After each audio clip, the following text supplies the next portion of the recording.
पूरे बंगाल समेत आसनसोल के डेवलपमेंट के लिए आज अग्निमित्रा पाल ने किस तरह से क्या कार्रवाई करनी होगी, इस बारे में उन्होंने एक प्रेस कॉन्फ्रेंस में, प्रेस मीट में क्या कुछ कहा, आइए हम इस बारे में सुनते हैं। কলকারখানা যেগুলো বন্ধ হয়ে পড়ে আছে, যেরকম হিন্দুস্তান কেবল বলুন, গ্লাস ফ্যাক্টরি বলুন, আমাদের প্রচুর জমি বার্ন স্ট্যান্ডার্ডের রেলওয়ের কাছে রয়েছে, সেগুলোকে ইউটিলাইজ করা।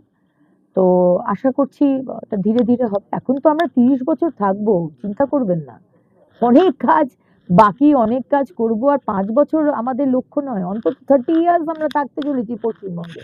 সুতরাং প্রত্যেকটা এই ধরনের জমি যেগুলো খালি পড়ে রয়েছে, সেটা ইদার ইন্ডাস্ট্রি আনা, পিপিপি মডেলে করা, নয়তো হাসপাতাল নিয়ে আসা, কিছু ভালো কাজে সেই জমিগুলোকে লাগানো।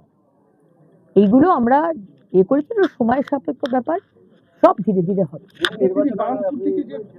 দেখুন, দূষণটা একদম এক্সট্রিম প্রায়োরিটি আমাদের কাছে, এবং স্পেশালি আমার এলাকায় মঙ্গলপুরের যে কারখানাগুলো রয়েছে স্পঞ্জ আয়রনের, ইমিডিয়েটলি তাদের ওই মেশিনগুলো চালাতে হবে, যেগুলো দিয়ে দূষণ বন্ধ করা যায়।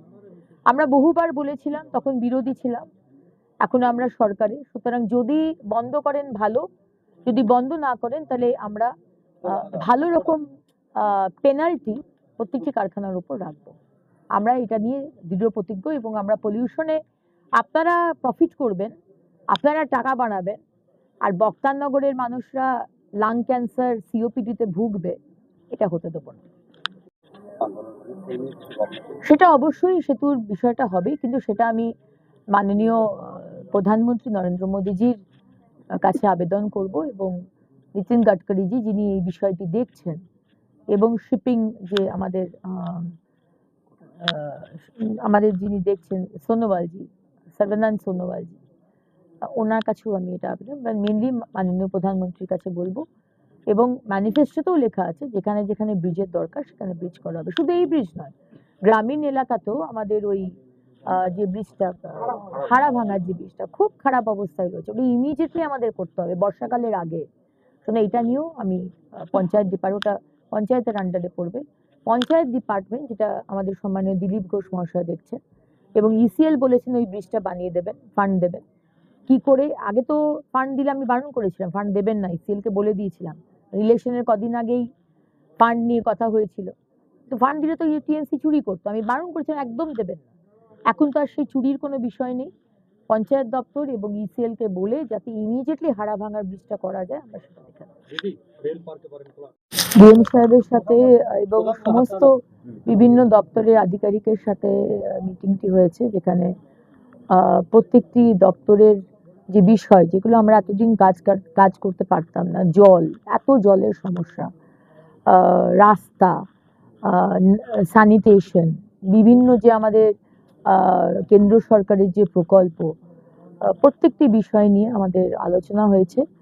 এবং এরপরে ডিটেল যে আলোচনা, সেগুলো আমরা এক একটি বিধায়ক সেই দপ্তরের আমরা নাম্বার নিয়ে নিয়েছি। প্রত্যেকটি দপ্তরের বিডিও বলুন, যিনি মেন আছে তিনি বলুন, এডিএম বলুন, বিভিন্ন সবাই এসেছিলেন, তাদের একটি নাম্বারের লিস্টও আমাদের দিয়ে দেওয়া হচ্ছে। এবং কোনো রকম কোনো মিসকমিউনিকেশন যাতে না হয়, সবাইকে লুপে রেখে সুন্দরভাবে, যেটা এতদিন বলে এসেছিলাম, ডাবল ইঞ্জিনের সরকার, উন্নয়ন হবে। এবার দেখুন আসানসোলবাসী, বাংলার মানুষ যে উন্নয়ন কাকে বলে, এবার দেখতে থাকুন। বলছি দিদি, দুর্গাপুর, হাওড়া পৌরসভা সহ একাধিক পৌরসভা আছে যেগুলোতে নির্বাচন দীর্ঘদিন ধরে হয়নি, সেই নির্বাচন করার কোনো ব্যবস্থা করবে সরকার? মাননীয় মুখ্যমন্ত্রী এই বিষয়টি জানেন, এবং আমাদের সাথে কথাও হয়েছে। ইমিডিয়েটলি যত তাড়াতাড়ি সম্ভব নির্বাচন করানো, এবং যতদিন না নির্বাচন হচ্ছে ততদিন কাজ, সমস্ত পরিষেবার বন্ধ হয়ে রয়েছে, সই অবধি হচ্ছে না। সুতরাং সেইটা কি করে করা যায়, তার বিষয়টি নিয়ে খুব ইমিডিয়েটলি মাননীয় মুখ্যমন্ত্রী আমাদের সাথে বসবেন।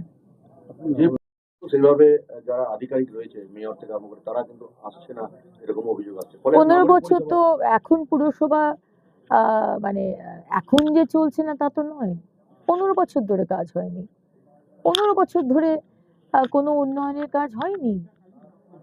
মানে টেন্ডার দেওয়া হয়েছে, কিন্তু টেন্ডারের কোনো মনিটরিং হয়নি যে কাজটা ঠিক মতো হচ্ছে কিনা। আমরা জানতে চেয়েছি যা যা কাজ ইন প্রসেস, আমরা প্রত্যেকটি বিধায়ক আমরা দেখতে চাই সেই কাজ গুণমান দিক থেকে কতটা বেটার, কতটা ঠিক মতো কাজ হয়েছে।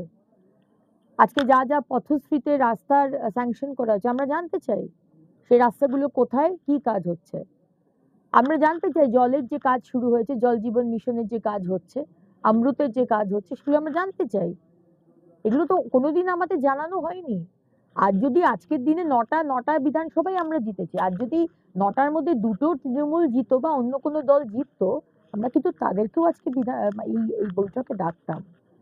আমরা কিন্তু সবাইকে নিয়ে কাজ করতে চাই মাননীয় প্রধানমন্ত্রী নরেন্দ্র মোদীজির সবকা সাথ সবকা বিকাশ কথা ভেবে, কিন্তু আমাদের তো 15 বছর ডাকা হয়নি। সুতরাং টোটাল কি হচ্ছে না হচ্ছে, কত ফান্ড এসছে, কিছুই আমরা জানতাম না। তো খুব ভালো মিটিং হয়েছে, আমি ধন্যবাদ জানাই ডিএম সাহেবকে এবং সমস্ত আধিকারিককে। যেভাবে কলকাতা পৌরসভাতে নির্বাসন নির্মাণ করা হয়েছে, প্রত্যেকটা জিনিসে দুর্নীতি হয়েছে। জেলার যে পৌরসভাগুলো রয়েছে বা কর্পোরেশন রয়েছে সেগুলোতে নজরদারি বাড়বে। অবশ্যই বাড়বে, নজরদারি বাড়বে নয়, আমরা জানার চেষ্টা করছি এখানেও কি কি ইললিগাল বিল্ডিং তৈরি হয়েছে। এই মুহূর্তে মাননীয় মুখ্যমন্ত্রী বলেছেন ইললিগাল বিল্ডিং এর কোনো পেপার নেই, এনওসি নেই, ফায়ার লাইসেন্স নেই, কিন্তু সেখানে কমার্শিয়াল অ্যাক্টিভিটি চলছে, সেই বাড়িগুলোকে আইডেন্টিফাই করতে। সুতরাং ওনাকেও নোটিশ দিতে বলা হয়ে গেছে ডিএম সাহেবকে। রাস্তার দুপাশে পার্কিং করা যাবে না, এক পাশে পার্কিং হবে, মানুষকে কোনোভাবে অসুবিধা হতে দেব না। সুতরাং পার্কিং বন্ধ করুন। পার্কিং স্লিপ ছাপিয়ে নিয়েছেন আর টাকা তুলে যাচ্ছেন 15 বছর ধরে, কোনো রেট চার্ট নেই, কিছু নেই, করতে দেওয়া যাবে না, ইমিডিয়েটলি বন্ধ করুন। ইললিগাল হোর্ডিং যেখানে যেখানে আছে সমস্ত নামিয়ে দিন। এবং বাজারের মধ্যে মিস্টার জিতেন্দ্র তিওয়ারি বলেছেন উনি যখন মেয়র ছিলেন তখন একটি পার্কিং এর জন্য বাড়ি করা হয়েছিল, একটি বিল্ডিং করা হয়েছিল, সেটাকে সম্পূর্ণ চেঞ্জ করে সেটাকে করা হয়ে গেছে একটা কমার্শিয়াল কমপ্লেক্স, যেটা আবার আপাতত কাজ বন্ধ করা রয়েছে। সে বিষয়ে আমি আমার দপ্তরকে জানাবো। সুতরাং যারা সরকারি জমি দখল করে বসে আছেন সতর্ক হয়ে যান, আমরা কিন্তু দখল করতে দেব না। এবং যারা যারা ইলিগাল বিল্ডিং তৈরি করেছেন, আপাতত কমার্শিয়াল অ্যাক্টিভিটি চলছে, সেগুলো কিন্তু আমরা করতে দেব না। আসানসোল শহরের যে ইলিগাল এনক্রোচমেন্ট রয়েছে দীর্ঘদিন থেকে আপনিও দাবি তুলেছিলেন, সেগুলোর কি হবে? দেখুন, ইলিগাল এনক্রোচমেন্ট নিয়ে এখনো মাননীয় মুখ্যমন্ত্রী ডিসিশন নেননি, কিন্তু আমরা ডিসিশন নেব। মাননীয় মুখ্যমন্ত্রী প্রথম দিন থেকে বলেছেন এমন কোনো কাজ করবে না যেখানে মানুষের পেটে লাথি পড়ে। সুতরাং একটা বিরাট কাজ করছি এরকম দেখিয়ে ইলিগাল এনক্রোচমেন্ট বন্ধ করে দিলাম, কিন্তু তাদেরকে আমাকে কোথাও রিলোকেট করতে হবে, সেটা দেখে তারপরে আমরা এখানে আনবো। এখন এই বিষয়ে আমরা কোনো কিছু ডিসিশন নিই। শহরের বুকে একটাই রেলের পার্ক রয়েছে, শিশু উদ্যান, লিজ দেওয়া হয়েছে, অনৈতিকভাবে চলছে বহুদিন ধরে। আজ আমরা যখন তার পরিকাঠামো নিয়ে খবর করতে যাই, সেখানে মিডিয়াকেও অ্যালাউ করেনি, আমাদের দিকে গেট বন্ধ করে দেওয়া হয়।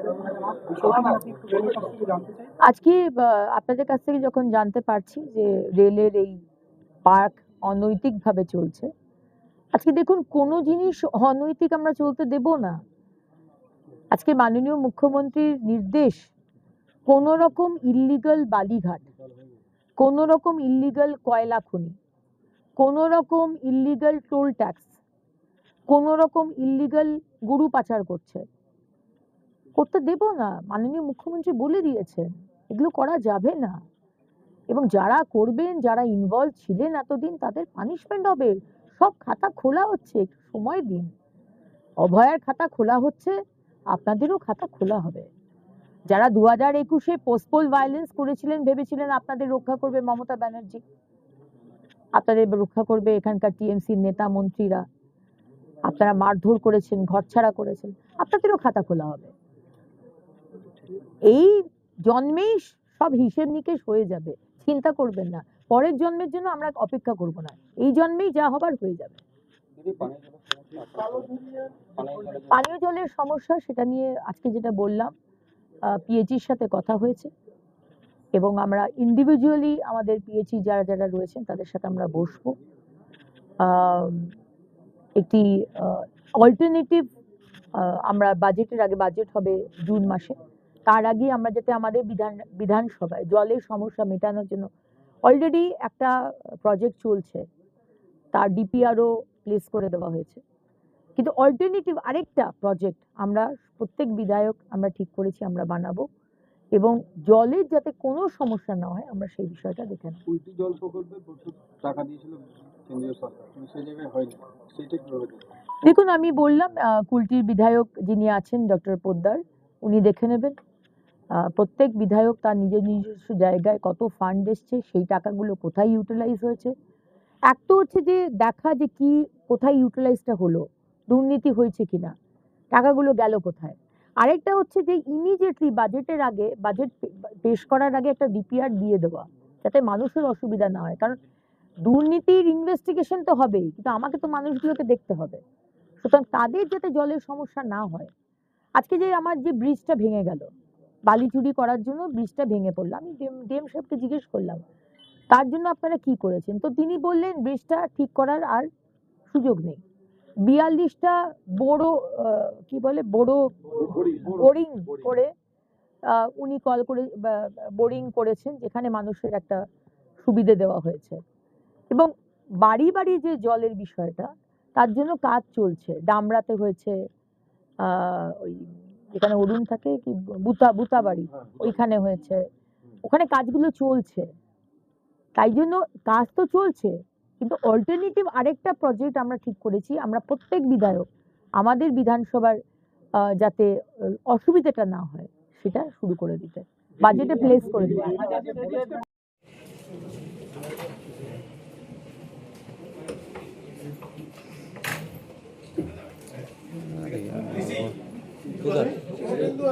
ওখানে আছে ওই ইলেকশন